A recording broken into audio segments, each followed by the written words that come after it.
Hello, everyone. Father Tony here with this week's chapel message. In my church, we've been talking a lot about conflict resolution, forgiveness, and reconciliation over the past couple of weeks. In the gospel passage that we read this past Sunday, one of Jesus' disciples asks Jesus, "How many times should I forgive my brother or sister who sins against me? Should I forgive as many as 7 times?" And Jesus answers him, not just 7 times, but rather as many as 70 times 7. And I know we don't use the word sin very often to talk about how other people treat us, but what the disciple is basically asking is, how many times should I forgive someone who does something wrong or hurts me in some way? And forgiving someone can be hard sometimes, especially if they've really done something to hurt us and we're angry. But Jesus tells the disciple that forgiveness is so important that we should do it not just 7 times, but as many as 490 times, if that's what it takes.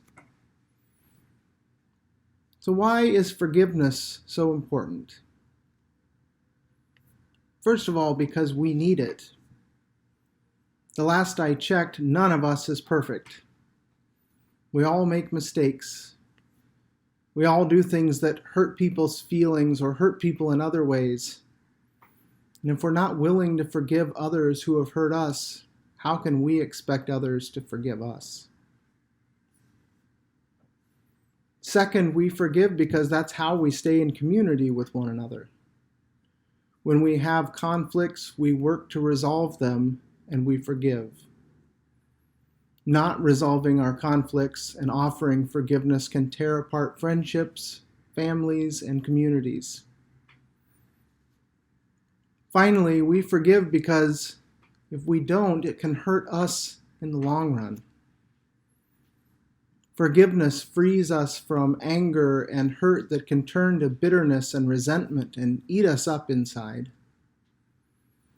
The writer Anne Lamott wrote that not forgiving is like drinking rat poison yourself and then waiting for the rat to die.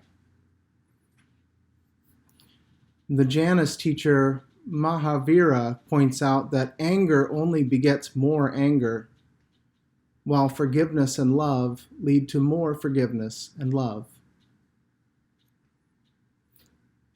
All this doesn't mean that there aren't consequences when people make mistakes, or that we should just automatically let people off the hook when they hurt us. But we should make every attempt to forgive people who are sorry for their actions so that relationships can be restored and we can let go of anger. Sometimes it might feel like we're giving in when we admit when we're wrong, or when we accept someone's apology when they've done something wrong. But it takes strength to admit our mistakes, and even more strength to forgive someone else for theirs. And when we do, it can feel like a huge weight has been lifted off of our shoulders. It might take time to feel like we can really trust someone again after they've hurt us. But forgiveness can go a long way towards healing a broken relationship. Now, I'm sure all of you at some point have had friends or family or someone you know that you've hurt or who's hurt you. If you currently have someone who you need to ask forgiveness from or who you need to forgive, maybe it's time that you consider it.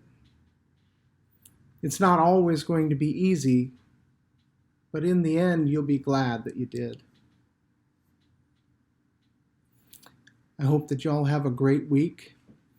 I will see you back here again next week where I'll have a special guest with me. Until then, be good. Be good to yourselves. Be good to one another. God bless.